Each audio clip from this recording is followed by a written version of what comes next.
guys, Larry Chen here. We are in Seattle for Type S Night Lights. This is the first time I'm doing it in the Pacific Northwest. We're at the shop, which is in the downtown area. And this is a car storage place, but we shut down the parking lot to do our own meet. And I'm gonna walk around, I'm gonna talk to some personalities, including James Deane, Ryan Sage, a couple other FD drivers, whoever shows up. And I'm also gonna check out some of the cars. I'm gonna choose my favorite. I haven't done a video at Type S Night Lights in a while, so I figure it's a good time to do it since it's my first time doing one here in Seattle. So I hope you guys enjoy it.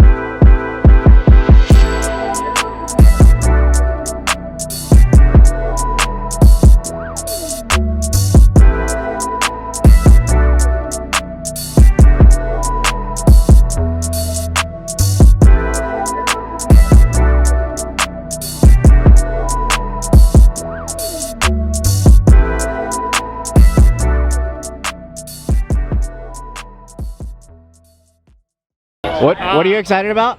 For them to rip the bank. Just ripping. Ripping Mr. the bank, Ripper. ripping it. Dude, send that bank. It's literally the fastest drifting turn in FD. Let's go. It's the fastest we drift like all year. Yeah. And also it's the longest consecutive turn in FD. You know what?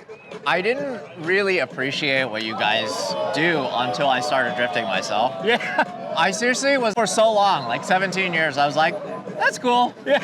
And then you do it And you're then like, I do it, wait, and I'm deathly these afraid. guys are I'm so insane. afraid. Yes. These guys are out of their mind. You are insane. Dude, I don't know. I try. I feel pretty sane, but You know what? I'm so glad you brought your car to this meet because it's just like a good preview of this weekend. Yeah. It's just cool because that way they can see a little FD car action outside of FD. just to get them excited for what they're going to see this weekend. Bring the FD car out, get up close and personal. I usually walk around if anyone wants to see inside the car or to see the engine, I'll show them, answer any questions. Because once we get into FD weekend, it gets pretty busy. And so it's cool to come out here and spend time with all the fans right before the show. So they like seeing the car. I love bringing the car out. It's a little banged up from this season, but hey, it's here. It's in one piece. well used as raced. Not a show car, not a show car trailer at queen. all. Yes. Maybe on the first event of the year, like in Long Beach, it looked like a show car. Not anymore, but it still looks sick. I'm pumped on it. Well, I like the updated livery. I think it looks really cool. Yeah, it's been a hit this year. I think it's super simple and just really still has our style added to it. And it's really just been killing it. Everyone's been loving it, and that makes me super happy. I make my car look cool so other people enjoy it, you know? Love it. Get love people it. more excited about it. Love it. So cool. Love being a Type S ambassador. You know, you being the athlete, me being the ambassador. We're teammates. Yeah, it's a lot of fun. I love it. It's so cool. we gotta hit the track together or something soon. Oh though. no, you need to get a car with a horsepower figure that doesn't. That's not 1,000. Yeah, that doesn't start with a 1. Yeah, unless it's 100. Right. 180. Yeah, you know, and something that we don't have to put tires on it 40 times a day. Right. Yeah, So we'll that get would be there. nice. We'll that would do be it. nice. Then you can drift with me. Hell yeah, we'll do it. This is a first for me. For you. We got a rabbit. This is Mocha. Hi. You're so cute. Thanks for coming. Biggest car fan out Biggest car fan. The man, the myth, legend. Good to see you, man. Good to see you. How are you? Just saw this guy in Poland. You're just nonstop. First of all, you're leading in championship points for 2 series. It's wild. Yeah, we just came back from Riga, and I missed the first round because it clashed with Atlanta, so I missed Spain. And I did Ireland, which went very well. Did Finland, and where were we last weekend? Riga. It doesn't matter if he's missing rounds. You could miss 2 FD rounds and you still might win the championship. Yeah, but anything can happen. One step at a time. This is what I love about this guy. Anything can happen. Like many things have happened in the last 12 months. Yeah, you know, it's like catching wild. on fire. Fires, stuff like crashes that. on our side, breaking bones. It's been a wild time. Doing flips, corkscrews, yeah. or whatever it is. Yeah. That's the beauty of drifting. You're so humble. And I love that about you. But you're just, it's just a pleasure to watch this guy drive. And also, it's been such an honor for me to watch this guy Over the years. Over the Yeah, years. yeah. First time I watched him drive at Red Bull World Drift Championship, right? Yeah, that's a long time That ago. was in 2008. And then when you came over In for like an 2010. exhibition Yeah. with Falcon. Yeah. And then now look at you in RTR gear, Pennzoil Yeah, athlete. We've grown up a bit, little bit. Yeah, it's been it's been a wild journey, and I don't know what to even say. Like between all the traveling, like I've been doing events back to back since Orlando. So every single weekend, different country, every weekend, traveling just as much as you. So it does get a bit, exhausting towards this point of it, but it's been going really well. So we're just going to keep on trying to approach every event the same as we've been doing the last ones and see how it goes. Is there anybody else that you know of that drifts more than you? Drifts maybe, but competition no. I think I'm definitely doing the most competitions out of any driver in the world at the moment, especially high level. I feel like LZ's like a close his close. second. His close, but- definitely. Especially this year. Yes. Like he's doing both championships too. And Connor is doing both. But I already started in Oman at the start of the year with that championship too. So it's been since then flat out. You were literally throwing. Is he throwing just everything against the wall and seeing what sticks? I think this year has been one of those where it's gone, oh, we'll just do it and see what happened. And then Oman happened and he won, and then he was like, oh, we'll do a bit of Drift Masters, and every round he was a wild card, and then every time it went really well, I was like, oh, I'll do the next one. I'll do the next one. And then he wasn't going to do Hungary, and then he came second last weekend, and he was like, oh, I'm going to do Hungary. So it's like, it's all just happening step by step. If you weren't traveling with this man, you would never see him. There is that. Thankfully with Drift Masters, obviously I'm there working, so I get to see him there. And I've made Orlando, Long Beach, and I'll be able, and then I'll make Seattle this weekend, and Utah, and then LA in Orlando. So I think the last couple of years have been tough. Like the tire rules changed in Europe. I was struggling to get results there. Then last year we jumped in the Mustang here. There was a lot to learn. I wasn't quite sitting where I wanted to be comfortable. And then this year everything kind of clicked into place. We're on a really solid tire in Drift Masters, and we have the speed that we were missing over the last couple of years. And then this year for RTR and Formula Drift, the team worked really closely with me to make the changes to make me feel comfy, and it's just all been kind of working. You finished last year in 5th in FD, so it wasn't a terrible year. It was still a good year for an exploratory year. For James, I know. I know. So then, okay. He's a machine, but he's human. Right. Oh, for sure. So then, it's hard enough as it was for you to be a Warthouse driver, and you were just really focused on one championship, right? And you were dabbling in other things still, I think, right? You were still doing... I was still doing Drift Masters and still doing Oman. Like those years were, to be honest, coming up to the end of 2019 before COVID happened, I was like close to burnout because I was doing so much. And over the last couple of years, it has been less, but now this year I'm after ramping back up to where I was back then, doing 3 full championships in 1 year. So then, is it helping? But the level has got higher. My everywhere. question is it helping for you to be in that pocket all the time, in your driver's suit, in somebody else's door, all the time? It's almost like one day is not different from the other. Yeah. It doesn't matter if it's the final battle in this place or the top 32 battle here or whatever. You're just in that zone. I think there's pros and cons to it. Like pros is you're getting competition seat time and a lot of it, but cons is like you're going from one event, you don't really have time to recover, you're jumping on a plane, you're traveling to the other side of the world, you don't really have much time for yourself, and then you're straight back in the car again, you're meeting the fans that are happy to see us all compete. It's really a lot, and it's easy for me to say right now, oh yeah, it's all great, it's all easy, but it's, I guess, a bit easier because it's been going well, but at the same time, it's tough. Everybody it's wants tough. a piece of you. Yeah. In practice, people just crash into me for fun right now. And this guy has a target on his back. And no matter where you're driving too, like even if you're driving your car, right? It doesn't matter what you're driving. People are like, oh yeah, let's go. Yeah. But it's fun. It's definitely fun. Next weekend was the first weekend off I've had since Orlando, so I'm really looking forward to that. are you just gonna do nothing? Probably not. You're still gonna Might go work. drifting. No. Myself and Becky, we're going to Spain, to Ibiza, so we're going to party a bit and relax and just turn our phones off and relax. Yeah. You need that. Have some fun. Yeah.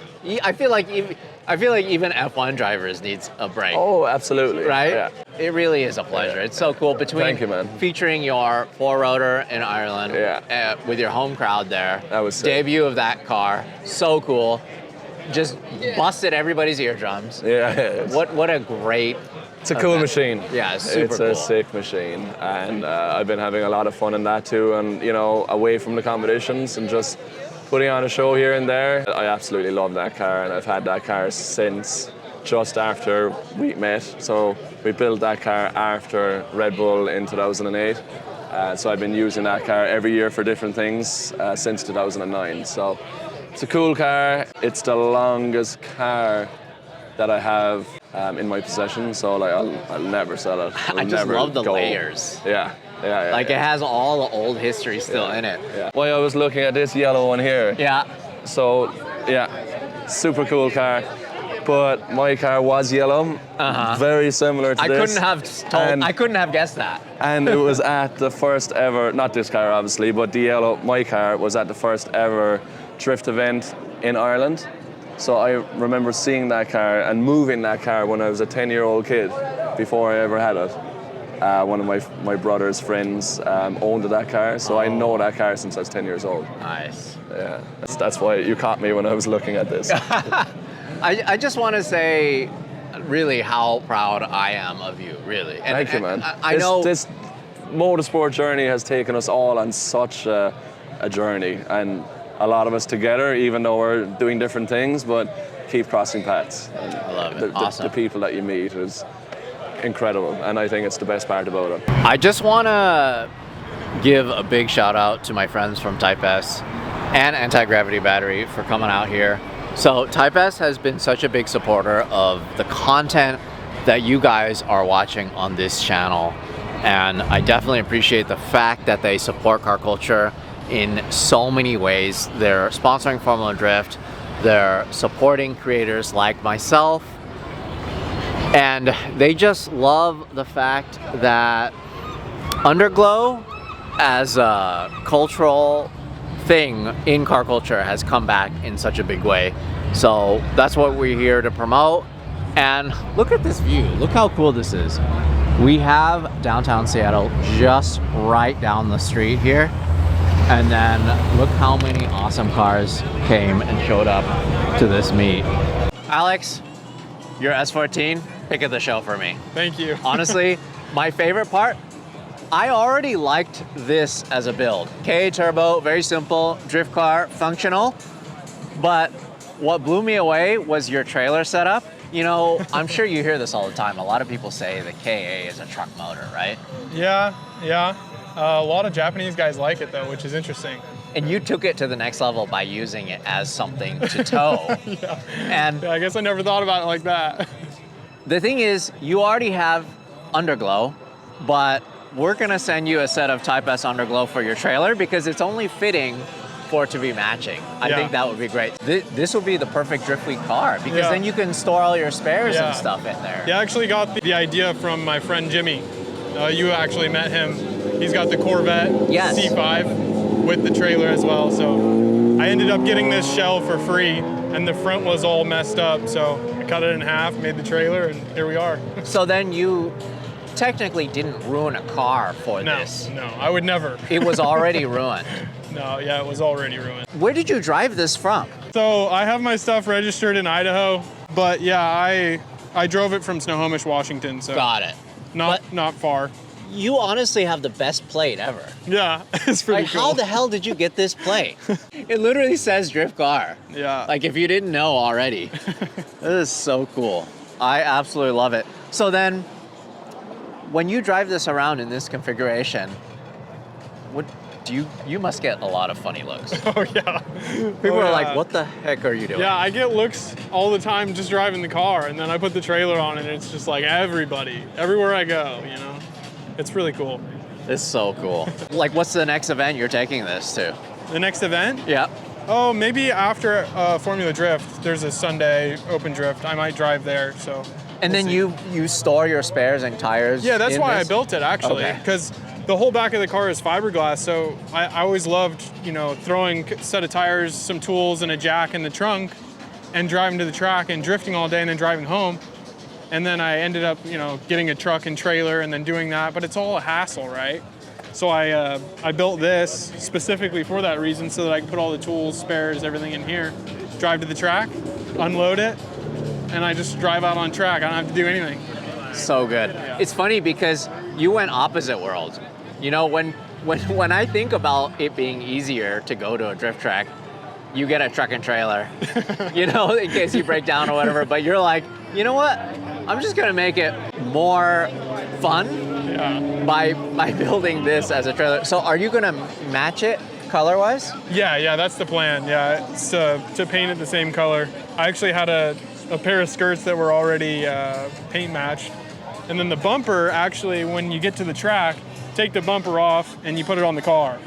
So, no! Yeah, because I can't have the bumper on the car because the chains. That is so funny. So. It's like you're storing the bumper. Yeah. Do you not have a window here on purpose? This is just before paint. Okay. So it just doesn't have the window in it just because of paint. So you are gonna put a window here? Yeah, the window will go in. I have a roof wing for it. And yeah, everything will. And then so you could still access it from this panel that you made, huh? Yep. And it's lockable too? Yeah, so it's lockable. And then this just opens up. And then it's like a tailgate. Comes down. You can get to all your stuff. Pretty simple. And then I put seals all the way around. It's probably hard to see on the camera, but I put seals everywhere so it'll all be weather tight. And then it has a trailer jack and everything. Oh yeah, you gotta have that. So then, is it easy to move around when it's... Oh yeah, it doesn't weigh that much. It weighs about as much as like an empty S14 shell, so So then, maybe no 1,000 diff, pounds, right? empty. No diff? No diff, no. And it's just a subframe and... Yeah, just a subframe, and then basically all your suspension. It's got BCs in it, as well as the car. It has coilovers? Yeah, it's got BCs in it. Yeah. And then because you want the fitment to be right. Yeah, it needs to you look gotta good. have the fitment. It's got to match. It's actually better than the car right now. I see that. I mean, nothing against this. This is good for downtown driving. This is the kind of build that I love. Yeah. And honestly, that's why I picked it for the pick of the show. This is just so cool. This is something that I would. I appreciate it. I would There's enjoy. a lot of blood, sweat, and tears that goes into this. So cool, dude. Thank you so much for bringing this build. What a good idea. It's almost like too obvious. Like other people, but for whatever reason, other people haven't done it. I haven't seen anyone else do it with the S14. I haven't seen it with S chassis. No. Yeah, S chassis, and particularly the fact that it's a truck motor is what kind of you gotta have makes the torque. it interesting. Yeah, I love it. Cool. Thank you so much for bringing I appreciate it. Yeah. Cool. I love driving my 996 Turbo, but after a few weeks, the battery always goes dead. When it needed a jump start using the lead acid battery, I had to pop off the cover for the keyhole, open the door with a key, pop off the fuse cover, plug in the jump starter to the vehicle to open the front, take off the cover for the battery, then jump start the car. I can skip all of that with built-in wireless jump start. All I have to do is press this button on my anti-gravity key fob, and then I'm off enjoying my car.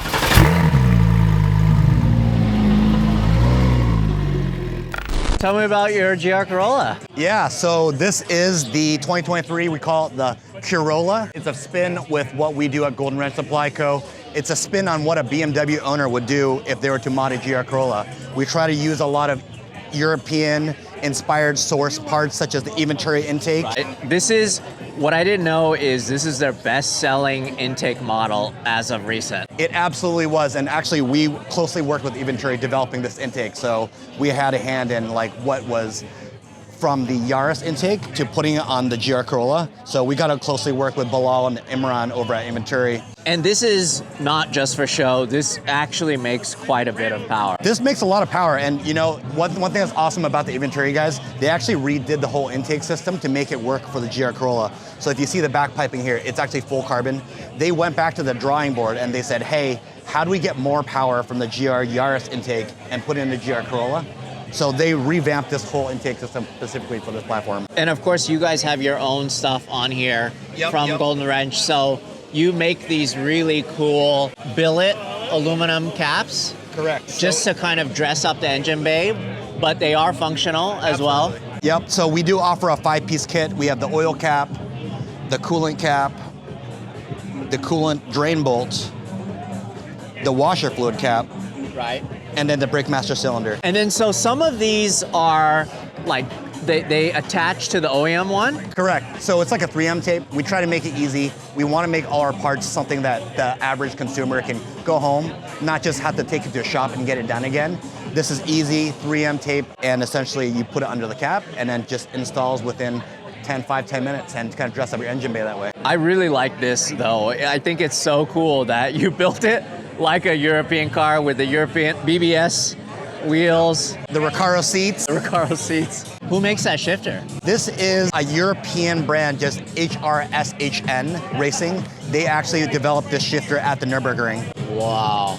I like that steering wheel too. Thank you, thank you. What system is that? This is a Frog Drive Japan wheel. You can have the option of doing a quick release, but all the functions are actually retainable. Actually, let's go over there. I think you should check it out. Oh, okay. You'll really enjoy it. So as I mentioned earlier, Corolla. This is, so you get Corolla, but you see Euro in there. And we got the Germany plate. I love that. I mean, to have IND on a Japanese. If it doesn't say it's Euro with the IND sticker, I mean, I don't know what is, right? That is so cool. I love these cars so much. Absolutely. So then it doesn't get pissed off that it doesn't have the stock wheel? No, so it's a plug and play system from Frog Drive Japan. You see all the buttons, they're actually functional. They're all the buttons from the OEM steering wheel.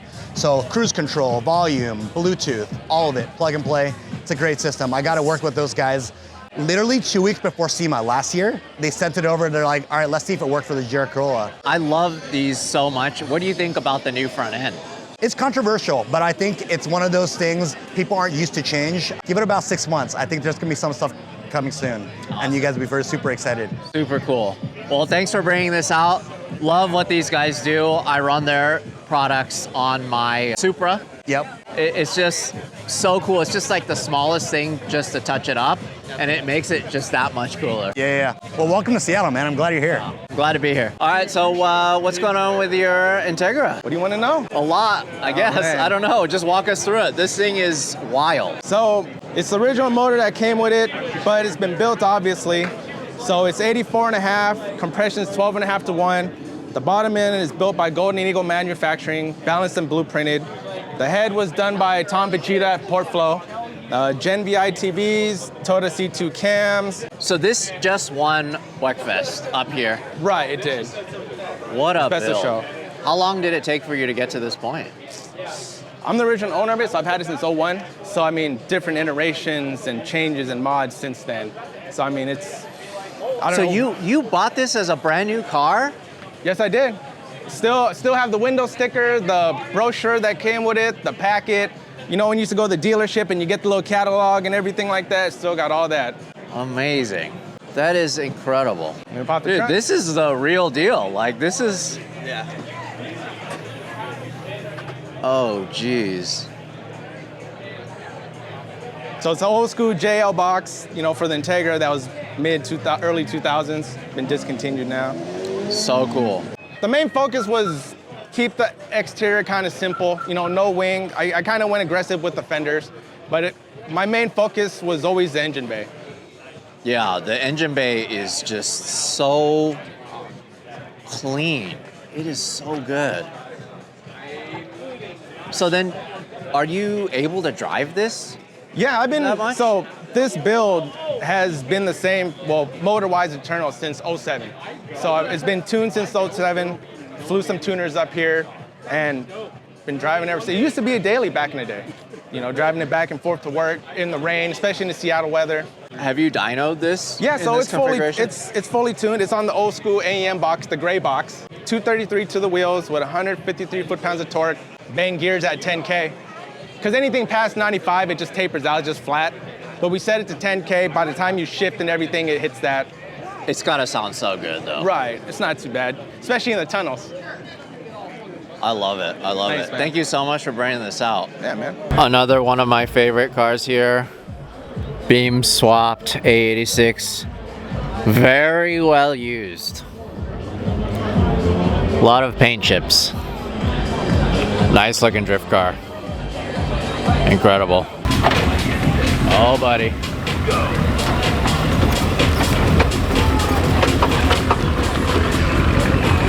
Oh my God. It's not a Type S meet without lowriders either.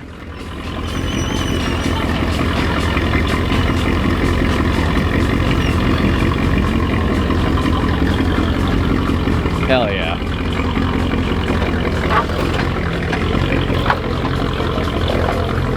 So cool. Thank you so much for bringing this. This is so awesome. Love wagons so much. So then what was the idea behind this? I had an M3 coupe originally, and the wagon was my daily, and the M3 got totaled, so I was able to kind of use it and bring it back to life in the wagon form. So then, obviously, the E46 never came out as a wagon. Yeah.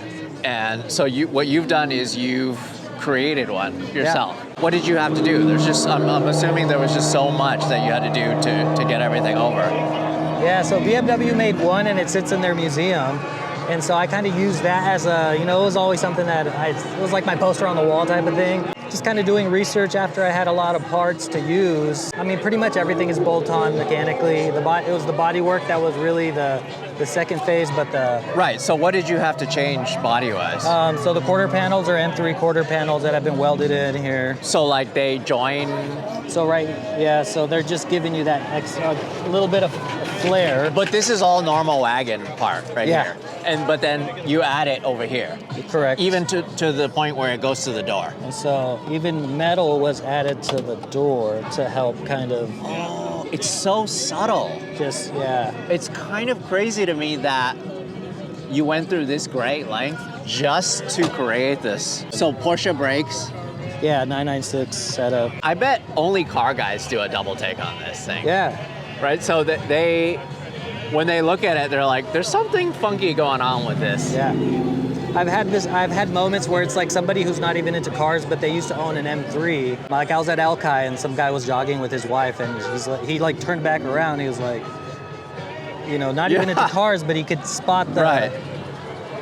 So then the front end was pretty easy to convert because everything mostly bolted up? No, so the difficult part is the fenders. So the pillar area is different, and coupe fenders are a little bit longer. And so you will trim around here to kind of shorten it, and then it's pretty much a bolt-on affair. Oh, so you had to shorten this part? Correct. These are conversion fenders, but when you're doing metal ones, you're wanting to kind of just use this part of the touring sedan fenders. Got it. Using the front of the M3 fenders, and then after you put the fenders on, you can bolt on the rest of the coupe. Interesting. So then this is normally a lot bigger, you're saying? The way that the pillar area, it's a little bit different, and so, I mean, I think the way that they've been modified, it kind of gives you that pretty good space. So, and if it wasn't crazy enough, you had to turbo it. So how much power does this make? Right now it's at 5. It's at 500. It's on low boost at the moment, but I've just been so comfortable cruising it that it doesn't need that much power, So it's been... Have you seen other people do this sort of build, like a M3 wagon? Yeah. Other people have done this? Yeah, so there's a few other people. It's like a small community, Everybody, I think especially now in the later years where you've been able to find M3 like parts cars a little more readily available, people are starting to want to get into it, and there's very good people that are just like specializing in this. And there's a few around the world, Hungary, Georgia. Thank you so much. Appreciate you, Larry. Thank you. Love it. How are you, bud? I'm doing great. How are you? It's so good to see you. It's great to see you. Thanks for coming. I'm very happy to be here. This round has always been so special. It's so interesting. It's like the West Coast, but it's just so different from LA in terms of car culture. It's always packed. Yeah. The show cars, second to none, and that's kind of what we're banking on for this meet. Just tapping into that Canadian car culture side, as well as the Seattle scene. You know, it's interesting, when you mentioned Long Beach, the undercarriage of Long Beach and the undercarriage of Seattle, Evergreen, are very similar, right? It's a city-owned property where the people that run it are very, very friendly with us and do great and tremendous things for us with regards to that event. The exact same thing is true in Long Beach. It's a city-run event, and the people that we work with are our friends and do great and wonderful and tremendous things for us. Both have just amazing car cultures, and they always produce some of the best events for us. So it is odd that there is it seems so different because we're up here in Pacific Northwest, totally different weather, but actually it is a lot like Long Beach in a lot of different ways. Well, I just want to say, again, I've said this so many times, but I just want to thank you for creating this vessel for all of us car nerds.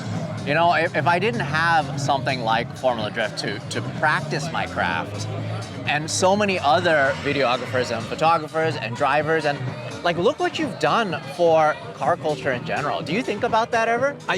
Not really. Whenever people mention stuff like that to me, I always go to the canvas and paint analogy. It's like we provided the canvas, but really what's important on the canvas is the paint and what you put on it. So, and that's the way I see a lot of interactions with drivers that are building their programs out in the industry, the car culture as a whole. Things that are derived from Formula Drift are not necessarily generated as independent ideas that we came up with. It's that there was an environment, that's the canvas, and there was an idea, and then that idea had tons of tentacles that went out. And so whether you're Vaughn Gittin Jr. or you're an A86 guy, there's going to be an influence there some way, shape, or form. So, and the thing about Formula Drift as a series sanctioning body, as just a premier league in the US, there's just nothing else like it in terms of not being restrictive about media and about what the drivers are doing outside of the series. People just don't understand how freeing it is. Yeah. You know, you go to any other race series, I don't care what it is, anywhere in the world, they just have a lock on what you're allowed to do, whether you're a team, driver, media, whatever. I think that if there's one thing that I would be happy to toot our horn about, it is that, because without that, we wouldn't have gotten all of the great photographers and videographers that exist today. And we can name them, right? There's so many of them, and obviously I'm talking to one right now. But you probably would have been successful no matter what you have done. But being a part of FD, I think there's an association there that's really hard to uncouple or decouple. And it's like that way with a lot of guys that have a real creative spirit that come out, whether they're supporting a driver or a team, or whether they're doing something independently for their own thing. Having the ability to have access to tell stories, to get footage, for us to supply footage, for us to supply photos, whatever the case may be, to help grow the broader market is definitely a very unique thing to this motorsport. All right, cool. Well, I'm gonna get checking out some cars, and I'm excited for this weekend's event. Do your thing, man. Yeah, it's gonna be good. Dude, thank you so much for bringing this to my meet. Unfortunately, I didn't have a chance to check it out. It was just such a crazy time. But I'm glad you brought it to Formula Drift. This thing, we actually saw you waiting at the light to make a left turn to come into here. This thing is so cool. So tell me about it. Is your drift car? All right, this is a 1989 Ford Mustang notchback. It's the coupe style, which is pretty rare. It started its life off as a 4-cylinder automatic car. 4-cylinder automatic. Yeah. Which is so far from what this is now. Yeah. I drift at Evergreen. This is my project of love. I've had this car since, I think it was my junior year of high school that I bought this car for $300. That's it? Yeah. It was. Wait, was it running for $300? It was a really badly swapped car for $300. That's pretty much it. It's got a ton of parts that shouldn't be on it. The front fenders are off of an FC because I needed a clearance. I see that. I needed clearance to run the angle that I run. And the wide body in the back is a Meyer. I got a 326 wing. Yeah, so what is this intended for? I guess S chassis, huh? That's they come universal, some of them come universal, but I think that one specifically is for an S chassis. But yeah, I bought it off Ryan Literal last year at FD actually. Nice. From June. I do have to say, I really, really love this style. It's just so much JDM style and flair. You have the intense flake. What color is this? It's an OEM Ford Regatta Blue with a House of Color gold flake in it. I think it's 0.7. I think it's 0.7 flake. So then, before we started rolling, you were telling me that it costs you $400 just in fuel. Yeah. To come to my Type S Nightlights meet, and that's because it's running race gas? It runs on VP 110. So that's VP 110? Yeah. You were using that on the street? No. No, I don't do that. Yeah. Okay. All right. But it costs quite a bit for you to get to my meet, and it's because you were stuck in traffic in this car. The interior probably gets to, I would say, 120 degrees, and it was really hot yesterday. I got heat stroke on the drive. I'm so sorry. It was good though. It was a fun drive. I think it was I think it was really worth it. I saw a lot of cool people. A lot of cool people loved it. Made me really happy. Yeah, I love this car. So can we take a look at the engine bay? Of course. It's not very clean right now. It's not. That's okay. This isn't for that. Okay, I understand that this is a drift car. I understand this is a project car. So then, how much power does this make? What kind of engine is it? It's a 351 Windsor from a 73 F-150. Iron block with aluminum heads. It makes around 600 wheel. That's great. That's more than enough for this thing. I just love this style so much. The covers, even the taillight covers.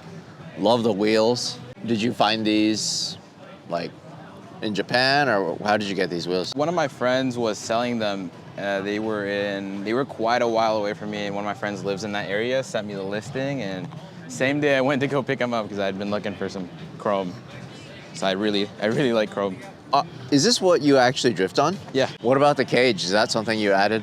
Yeah, afterwards? That's a custom cage. My dad was a fabricator in Mexico, and he hooked me up with the cage. Door bar fitment's pretty good, but only a half cage. Oh, I see you brought extra fuel just in case.